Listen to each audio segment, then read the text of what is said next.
Hi friends, welcome back to Neha food stories. ഞാൻ ഷഹറൂബ ഷമീർ. ഞാൻ ഇന്നിവിടെ വന്നിരിക്കുന്നത് പക്കവട റെസിപ്പിയുമായിട്ടാണ്. തട്ടുകടയിൽ നിന്നൊക്കെ ലഭിക്കുന്ന അതേ ടേസ്റ്റിലും ഫ്ലേവറിലുമാണ് ഞാനിപ്പോൾ ഇവിടെ പക്കവട ഉണ്ടാക്കുന്നത്. അപ്പോൾ ഇതെങ്ങനെയാണ് ഉണ്ടാക്കുന്നത് എന്ന് നോക്കാം. അപ്പോൾ അതിനു വേണ്ടി ഒരു സവാള ചെറുതായി ചോപ്പ് ചെയ്താണ് ഞാനിവിടെ എടുത്തിട്ടുള്ളത്. ചെറുതായി ചോപ്പ് ചെയ്യണം, ഉള്ളിവടക്ക് അരിയുന്ന പോലെ അരിയരുത്. ഇനി 1 ടേബിൾ സ്പൂൺ ഇഞ്ചി ചെറുതായി കൊത്തി അരിഞ്ഞെടുത്തിട്ടുണ്ട്. ഒരു പച്ചമുളക് ചെറുതായി വട്ടത്തിൽ അരിഞ്ഞെടുത്തിട്ടുണ്ട്. കുറച്ച് കറിവേപ്പിൻ്റെ ഇലയും ചെറുതായി ഇങ്ങനെ അരിഞ്ഞെടുത്തിട്ടുണ്ട്. ഇനി ഇതിലേക്ക് 1/4 ടീസ്പൂൺ മഞ്ഞൾപ്പൊടി, 1/2 ടീസ്പൂൺ മുളക് പൊടി എന്നിവ ആഡ് ചെയ്ത് കൊടുക്കണം. നമ്മുടെ പൊക്കവടക്ക് ഒരു കളർ കിട്ടുന്നതിന് വേണ്ടിയാണ്.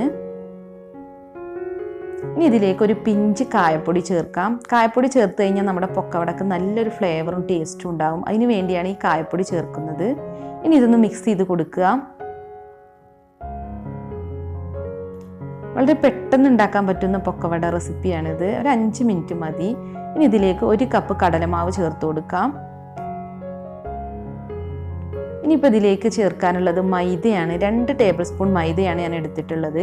1 കപ്പ് കടലമാവിന് 2 ടേബിൾ സ്പൂൺ മൈദ, അതുപോലെ 1 ടേബിൾ സ്പൂൺ അരിപ്പൊടിയും ചേർത്തിട്ടുണ്ട്, നല്ല ക്രിസ്പായിട്ടിരിക്കാൻ വേണ്ടിയാണ്. ഇനി ഇതിലേക്ക് ആവശ്യത്തിന് ഉപ്പ് ഇട്ട് കൊടുക്കാം. അരിപ്പൊടി വറുത്ത അരിപ്പൊടി എടുക്കുകയാണ് കൂടുതൽ നല്ലത്. നമ്മൾ അപ്പം, ഇടിയപ്പം ഒക്കെ ഉണ്ടാക്കാൻ ഉപയോഗിക്കുന്ന അരിപ്പൊടി ഉണ്ടല്ലോ, അത് 1 ടേബിൾ സ്പൂൺ മതി. ഇനി ഇതെല്ലാം ഒന്ന് നല്ലവണ്ണം മിക്സ് ചെയ്തെടുക്കാം.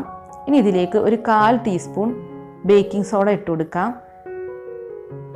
ബേക്കിംഗ് സോഡ ഇട്ട് കൊടുക്കുന്നത് നമ്മുടെ പൊക്കവട ഒന്ന് നന്നായി ഒന്ന് പൊങ്ങി വരുന്നതിന് വേണ്ടിയാണ്. ഇനിയിപ്പോൾ ബേക്കിംഗ് സോഡ ചേർക്കാൻ താല്പര്യമില്ലാത്തവർക്ക് നമ്മൾ ദോശമാവ് ഉണ്ടെങ്കിൽ ദോശമാവ് 1 ടേബിൾ സ്പൂൺ ആഡ് ചെയ്താലും മതി. ഇനി ഇതിലേക്ക് കുറച്ച് വെള്ളം ഒഴിച്ചു കൊടുക്കാം. ഒരുപാട് വെള്ളം ഒഴിച്ചു കൊടുക്കരുത്. കുറച്ച് വെള്ളം ഒഴിച്ച് മിക്സ് ചെയ്തതിന് ശേഷം പിന്നെ വേണമെങ്കിൽ വെള്ളം ഒഴിച്ചു കൊടുത്താൽ മതി. ഒരു തിക്ക് ബാറ്ററാണ് നമുക്ക് വേണ്ടത്. ഇപ്പോൾ ഇതിവിടെ നല്ല മിക്സായി വന്നിട്ടുണ്ട്. ഈ ഒരു പരുവത്തിലാണ് നമ്മൾ എടുക്കേണ്ടത്.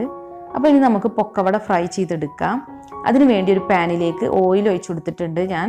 അപ്പോൾ ഇനി ഈ എണ്ണ നല്ലവണ്ണം ഒന്ന് ചൂടായി വരണം. നല്ല ചൂടായ എണ്ണയിലേക്ക് വേണം നമ്മൾ പൊക്കവട ഇട്ട് കൊടുക്കാൻ, അല്ലെങ്കിൽ ഒരുപാട് എണ്ണ കുടിക്കും. എപ്പോഴും നമ്മൾ എണ്ണക്കടിയൊക്കെ ഉണ്ടാക്കുമ്പോൾ നല്ല ചൂടായ എണ്ണയിലേക്ക് വേണം ഇട്ട് കൊടുക്കാൻ. അതുപോലെ എണ്ണയിൽ നിന്ന് എടുക്കുമ്പോഴും എണ്ണ നല്ല ചൂട് വേണം.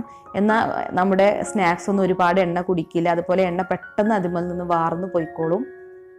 അപ്പോൾ എല്ലാ പൊക്കവട ഇതുപോലെ ഒരു സ്പൂണിൽ കോരിയിട്ട് ഇട്ട് കൊടുത്താൽ മതി. ഇതിപ്പോൾ ഞാൻ അത്യാവശ്യം കുറച്ച് വലുപ്പത്തിലാണ് ഉണ്ടാക്കിയിട്ടുള്ളത്. ശരിക്കും ചായക്കടയിലൊക്കെ ചെറിയ ചെറിയ പൊക്കവടയാണ് ഉണ്ടാവുക. അങ്ങനെ വേണമെങ്കിൽ അങ്ങനെ ഉണ്ടാക്കാം. പക്ഷെ ഞാൻ എപ്പോഴും ഈ വലിപ്പത്തിലാണ് ഉണ്ടാക്കുക. കാരണം മറ്റേത് ഒത്തിരി സമയം എടുക്കുമല്ലോ, നമ്മളിങ്ങനെ കുറച്ച് ഇങ്ങനെ ഇട്ടുകൊടുത്ത് ഫ്രൈ ചെയ്യണമെങ്കിൽ. അപ്പോൾ ഞാൻ ഈ ടൈപ്പിലാണ് ഉണ്ടാക്കുന്നത്. നിങ്ങൾക്ക് വേണമെങ്കിൽ ചെറിയൊരു സ്പൂണിൽ കുറച്ച് ഇട്ട് കൊടുത്താൽ നല്ല ചെറിയ പൊക്കവടാസ് നമുക്ക് ഉണ്ടാക്കിയെടുക്കാൻ പറ്റും. അപ്പോൾ ഇതിൻ്റെ ഒരു ഭാഗം ബ്രൗൺ നിറമായ നമുക്കിതൊന്ന് മറിച്ചിട്ട് കൊടുത്ത് മറ്റേ ഭാഗം കൂടി ബ്രൗൺ നിറമാകുന്നത് വരെ ഫ്രൈ ചെയ്തെടുക്കാം. ബ്രൗൺ നിറമായ പൊക്കവട ഒരു സൈഡിലേക്ക് മാറ്റി മറ്റേ ബാക്കിയുള്ള എണ്ണയിലേക്ക് നമുക്ക് വീണ്ടും ഇട്ട് കൊടുക്കാം. ഇപ്പം ഞാൻ ഫസ്റ്റ് ഇട്ട് കൊടുത്തിട്ടുള്ള പൊക്കവടയൊക്കെ ഇവിടെ നല്ലവണ്ണം റെഡിയായി വന്നിട്ടുണ്ട്. നല്ല ഗോൾഡൻ ബ്രൗൺ നിറമായി വന്നിട്ടുണ്ട്. അപ്പോൾ നമുക്ക് ഇനിയിപ്പോൾ അത് എണ്ണയിൽ നിന്ന് മാറ്റാം. പൊക്കവടയൊക്കെ നല്ലവണ്ണം പൊങ്ങി വന്നിട്ടുണ്ട്, നല്ല അടിപൊളിയായി വന്നിട്ടുണ്ട്. അപ്പോൾ അതൊരു സ്ട്രെയിനറിലേക്ക് മാറ്റാം. വളരെ ഈസി ആയിട്ട് ഉണ്ടാക്കാൻ പറ്റുന്ന പൊക്കവട എല്ലാവരും ഒന്ന് ട്രൈ ചെയ്ത് നോക്കുക. അപ്പോൾ തീർച്ചയായും നിങ്ങൾക്ക് ഇതൊക്കെ ഇഷ്ടപ്പെടും.